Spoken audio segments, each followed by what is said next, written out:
자, 상상해 보세요. 여러분의 스마트폰 배터리가 지금 딱 10% 남았습니다. 화면은 알아서 훅 어두워지고 앱 실행은 막 뚝뚝 끊기고요. 백그라운드에서 이메일 동기화나 사진 백업 같은 기능은 완전히 차단되죠? 맞아요. 기계가 스스로 전력을 아끼려고 약간 극단적인 방어 태세로 들어가는 거잖아요. 근데 만약 제가 여러분이 평소에 오늘 좀 피곤하네 아니면 주말에 푹 쉬어야지라고 느끼며 살아가는 그 평범한 일상적인 상태가 사실은 이 스마트폰의 저전력 모드랑 완전히 똑같다고 한다면 믿으시겠습니까?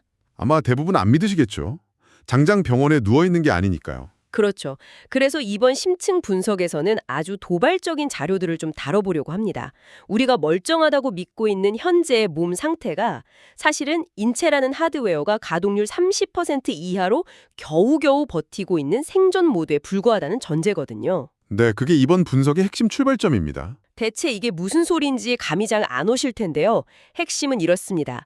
인체를 하나의 고성능 하드웨어로 보고 시스템 운영체제, 그러니까 OS를 완전히 리부팅해서 질병 자체가 아예 서식할 수 없는 가동률 85%의 고출력 환경을 만들자는 겁니다. 굉장히 혁명적인 관점이죠. 아니 근데 저는 처음에 이 자료를 보고 좀 의아했거든요.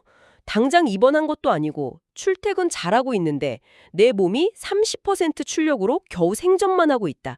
이건 너무 과장된 해석 아닌가 싶었단 말이죠. 그렇게 느끼시는 게 당연합니다. 왜냐하면 우리가 건강하다고 느끼는 기준 자체가 이미 심각하게 하향평준화되어 있기 때문이거든요. 하향 평준화요? 네, 기존의 의료 시스템이나 우리가 아는 일반적인 건강 상식은 가동률이 0에서 10%로 곤두박질 친 명백한 질병 상태에만 초점이 맞춰져 있습니다. 피검사 수치에 빨간불이 들어오거나 엑스레이에 종양이 보여야만 문제가 있다고 판단하죠. 이미 고장난 다음의 상태만 본다는 거군요. 맞습니다. 하지만 이번 자료들이 분석하는 패러다임은 그런 사후 수습이 아니에요. 가동률 30%의 생존 모드는 겉으로는 멀쩡해 보일지 몰라도 인체가 새로운 에너지를 창출하거나 스스로를 최적화하려력을 완전히 상실한 상태라는 겁니다. 그러니까 간신히 숨만 쉬고 있는 거네요. 뇌로 가는 혈류량이 아슬아슬하게 유지되고 근육은 뼈를 지탱하느라 만성적으로 뭉쳐 있고요. 자료는 이 상태를 방치하는 것 자체가 질병을 배양하는 것과 같다고 강력하게 주장합니다. 와, 방치가 곧 배양이다. 무서운 말이네요. 그래서 일반인들의 인체 시스템을 가동률 85%의 최적화 운용 모드로 끌어올려서 애초에 질병이라는 바이러스나 오류가 침투조차 할 수 없는 강력한 선제적 방어벽을 구축하자는 겁니다. 단지 아프지 않은 상태가 아니라 병이 물리적으로 존재할 수 없는 환경을 몸속에 세팅한다는 거군요. 그럼 도대체 이 하드웨어의 출력을 어떻게 85%까지 끌어올리느냐, 이게 관건일 텐데. 첫 번째 열쇠가 바로 엔진의 출력입니다. 자료에 나오는 그 미토콘드리아 말씀이시죠? 저도 학교 다닐 때 세포 내 발전소라고 배우긴 했는데 이게 단순히 에너지를 많이 내서 활기차게 살자 이런 수준의 이야기가 아니더라고요. 네, 자료를 보면 미토콘드리아를 일종의 열 엔진으로 분석하고 있습니다. 이 부분이 85% 가동률로 가는 첫 번째 생물학적 기전인데요. 열 엔진이요? 열을 만들어낸다는 뜻인가요? 맞습니다. 미토콘드리아가 생체 에너지인 ATP를 생산하는 과정에서 반드시 열이 발생하거든요. 이 열이 우리 몸의 심부 체온을 결정합니다. 체온이라면 보통 36.5도? 그거 말씀하시는 거죠. 그렇죠. 그런데 30% 생존 모드에서는 이 엔진이 너무 낡고 효율이 떨어져서 ATP와 열을 충분히 못 만들어냅니다. 여기서 중요한 건 심부 체온이 1도만 떨어져도 면역력의 기초가 되는 체내 효소의 활성도가 50% 가까이 급감한다는 사실입니다. 1도 차이에 50%나요? 어마어마하네요. 하지만 가동률을 끌어올려서 미토콘드리아가 폭발적으로 에너지를 뿜어내기 시작하면 체온이 최적으로 유지되고 체내의 모든 화학 반응 속도가 극대화됩니다. 더 핵심적인 건 이렇게 만들어진 잉여 에너지가 세포 단위에서 일으키는 변화죠. 그 잉여 에너지. 그게 바로 세포 사멸 시스템을 가동하는 스위치 역할을 한다는 거잖아요. 저는 사실 이 대목이 제일 흥미로웠거든요. 네, 아포토시스라고 부르는 자가정화 시스템이죠. 우리 몸속에 고장 나거나 노화된 세포를 알아서 폐기 처분하는, 말하자면 쓰레기 수거 시스템이 있다는 건데 생존 모드에서는 에너지가 부족하니까 이 유지보수팀이 올스톱된다는 논리였어요. 정확합니다. 생명유지의 우선순위, 이른바 에너지 트리아지 현상을 잘 보여주는 대목이죠. 우리가 당장 오늘 하루 숨 쉬고 출근해서 일하는데 배터리 10%를 다 써버리니까 몸속에 막 염증이 생기거나 불량세포가 돌아다녀도 시스템이 이걸 스캔하고 청소할 여력이 없는 거잖아요. 인체는 에너지가 부족해지면 제일 먼저 생명과 직결되지 않은 자가 복구 기능부터 차단해버리거든요. 암세포가 될 수 있는 돌연변이를 찾아내서 자폭시키는 과정이 생각보다 엄청난 에너지를 쓰는 고비용 작업입니다. 스마트폰 배터리 없을 때 백그라운드에서 돌아가는 바이러스 검사 꺼지는 거랑 똑같네요. 완벽하게 같은 이치입니다. 그래서 미토콘드리아 효율을 높여서 85% 가동률을 만들면 뇌와 심장에 쓰고도 남는 막대한 잉여 에너지가 발생하죠. 남는 전력이 생기는 거군요. 네, 이 에너지가 즉각적으로 복구 단백질을 합성하고 불량세포를 처리하는 데 투입됩니다. 질병이 물리적으로 뿌리를 때리기도 전에 시스템이 알아서 포맷해버리는 환경이 만들어지는 겁니다. 와, 잉여 에너지가 왜 필수적인지 확 와닿네요. 근데 엔진에서 전기를 아무리 많이 만들어도 그걸 각 가정으로 보내는 송전탑이나 전선망이 망가져 있으면 말짱 꽝이잖아요. 그렇죠. 통신망이 필요하죠. 그래서 자료가 에너지 생산 다음 단계로 전송 시스템을 이야기하더라고요. 인체 하드웨어의 전기적 압력, 바로 세포 전압이라는 개념이 등장합니다. 에너지가 혈액을 타고 이동할 때 물리적인 압력이 작용하는 메커니즘을 세포전압으로 설명한 부분입니다. 세포에도 전압이 흐른다고요? 인체의 모든 세포막은 안쪽과 바깥쪽 사이에 전기적인 전이차를 가지고 있습니다.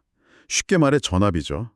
이 전기적 신호가 세포들끼리 정보를 주고받고 영양소를 흡수하고 노폐물을 내보내는 문을 여닫는 핵심 동력입니다. 아, 문을 열고 닫는 힘이군요. 자료에 제시된 수치를 보면 생존만 간신히 하는 30% 모드일 때 세포 전압은 고작 마이너스 20에서 마이너스 25mV 수준에 불과합니다. 수치가 확 떨어져 있네요. 반면에 최적화 운용 모드에서는 이게 마이너스 50mV 이상으로 아주 강하게 유지됩니다. 그럼 마이너스 20이랑 마이너스 50의 차이가 구체적으로 우리 몸에서 어떻게 나타나는 건가요?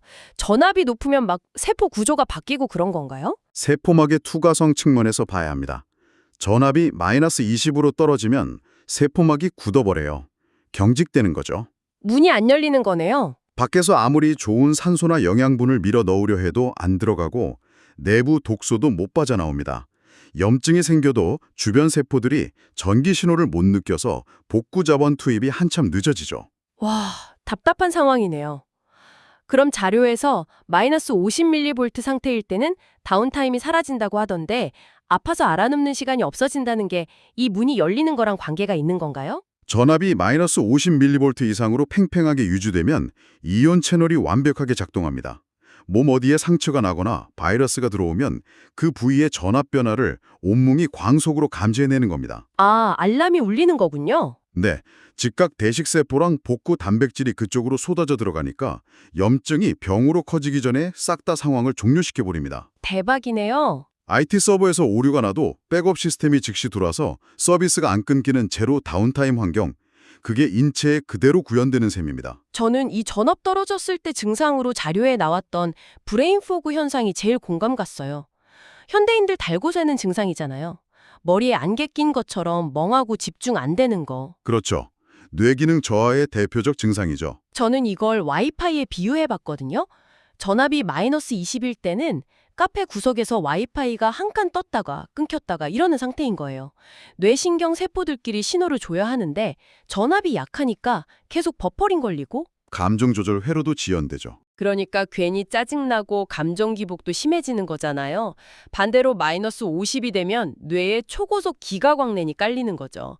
전기 신호가 막 팍팍 전달되니까 순말력이나 뇌 회전이 극한으로 올라가는 거고요. 그 와이파이 비유가 생물학적인 활동 전이의 속도를 정확히 짚어주셨네요. 아, 활동 전이요? 뉴런이 신호를 보낼 때 기본적으로 깔려있는 안정막 전이라는 게 탄탄해야 자극이 왔을 때 즉각 강한 스파이크를 발생시킬 수 있거든요. 전압이 높아야 반응도 빠르다는 거군요. 그래서 세포 전압을 올리는 건 단순히 육체 피로 회복을 넘어서 명료한 사고력이나 스트레스 상황에서 평정심을 유지하는 고도의 심리적, 지적 퍼포먼스 향상으로 이어지는 겁니다. 자, 지금까지 인체 고출력 엔진인 미토콘드리아 그리고 초고속 배선망인 세포 전압을 봤습니다. 에너지를 만들고 전달하는 내부 시스템은 완벽해졌어요. 근데 다음 챕터에서 자료가 갑자기 물리학의 영역으로 확 방향을 틉니다. 네, 뼈대와 구조 이야기죠. 전기 배선이 아무리 좋아도 그걸 담는 쉐시가 찌그러져 있으면 차가 안 굴러간다는 건데 솔직히 병의 원인을 유전자가 아니라 우리가 중력에 패배했기 때문이다. 이렇게 보는 관점은 너무 신선하지 않나요? 무거운 볼링공을 하나 들고 있다고 가정해 보겠습니다. 이 공을 어깨 바로 위에서 수직으로 받치고 있으면 뼈의 구조적인 힘으로 지탱하니까 힘이 거의 안 듭니다. 균형만 잡으면 되니까요. 그런데 이 공을 몸통에서 앞으로 단 5cm만 내밀어 보세요. 상상만 해도 팔이 타는 것 같네요. 바로 근육에 쥐날걸요? 공이 바닥으로 안 떨어지게 하려고 팔, 어깨, 등 근육이 끊임없이 엄청난 에너지를 씁니다. 이게 바로 지금 우리 몸에서 일어나고 있는 일입니다. 5cm 벗어난 상태로 우리가 살고 있다고요? 직립보헤어 라인인치는 24시간 내내 거대한 수직 하중, 그러니까 중력의 압박을 받습니다. 가동률 30% 생존 모드인 사람들은 이미 척추와 골격이 미세하게 풀어져서 구조적인 결함이 발생한 상태라는 거죠. 뼈로 버텨야 할 내 몸무게를 뼈 정렬이 무너지는 바람에 근육이랑 근막이 억지로 멱살 잡고 버티고 있다는 거군요. 네, 그러니까 가만히 서 있거나 앉아만 있어도 에너지가 줄줄 새어나가는 겁니다. 스마트폰 백그라운드 앱이 배터리 갉아먹는 것처럼요. 그럼 만성 통증이나 피로감이라는 게 결국 내 몸이 매 순간 지구의 중력이랑 싸우면서 에너지를 낭비하고 있다는 물리적인 증거네요. 정확합니다. 내부 전기가 에너지를 100을 만들었는데 무너진 구조가 중력 버티느라 70을 써버리면 도로 생존 모드로 전락하는 겁니다. 와, 밑빠진 독이네요. 그래서 인체 OS를 리부팅한다는 건 이 골격 구조를 완벽한 수직 정렬로 되돌리는 물리적인 재건축을 뜻합니다. 구조가 최적화돼서 하중이 뼈를 타고 분산되면 중력에 저항하던 근육들이 드디어 일을 멈추고 이완되죠. 근육들이 퇴근을 하는군요. 여기서 세이브된 막대한 에너지가 다시 아까 말씀드린 미토콘드리아 자가 정화나 세포 전압 유지에 재투자되는 선순환이 일어납니다. 게다가 시신경이나 뇌로 가는 혈류의 물리적 압박도 풀리니까 눈빛이 맑아지고 반응 속도도 빨라지게 됩니다. 엔진이 효율 높이고 전압 올리고 중력을 버티는 뼈대 결함까지 다 잡았다. 생화학, 전기공학, 물리학이 다 동원됐네요. 근데 여기서 자료가 진짜 흥미로운 분석으로 넘어갑니다. 경제적 자산 관점이죠. 네, 이 모든 최적화가 결국 여러분의 지갑 문제랑 직결된다는 거예요. 특히 자료에서 440만 원이라는 특정 가동권 투자 프로그램 수치를 예시로 분석하고 있잖아요. 네, 모델링을 위한 구체적인 수치죠. 물론 이게 무슨 특정 바이오 해킹 상품을 저희가 홍보하거나 편을 드는 건 절대 아닙니다. 자료에 있는 원리를 객관적으로 전달해 드리는 건데요. 건강을 경제 지표인 데드크로스랑 제이컵으로 설명하던데 이게 정확히 어떤 논리인가요? 이 자료의 가장 핵심적인 통찰인데 건강을 소비되는 비용으로 볼 거냐 아니면 투자할 자산으로 볼 거냐의 패러다임 전환입니다. 자산이요? 통계청 자료 기반으로 보면 한국인이 평생 쓰는 평균 의료비가 약 1.5억 원입니다. 그리고 이 중 절반 이상이 노후에 집중되죠. 1억 5천만 원이요. 와, 엄청나네요. 생존 모드, 즉 배터리 30%로 살아가는 삶을 경제용어로 데드크로스, 하향 나선형이라고 표현합니다. 몸 구조는 무너지고 에너지는 고갈돼서 일할 능력은 떨어지는데 노후로 갈수록 요양병원비, 약값, 수술비로 병원에 갖다 바칠 확정된 부채는 기하급수적으로 느는 적자 구조인 거죠. 진짜 최악의 교차점이네요. 건강 잃어서 돈은 못 버는데 병원비로 돈은 훅훅 나가는 거잖아요. 그럼 자료에서 말하는 제이커브는 뭔가요?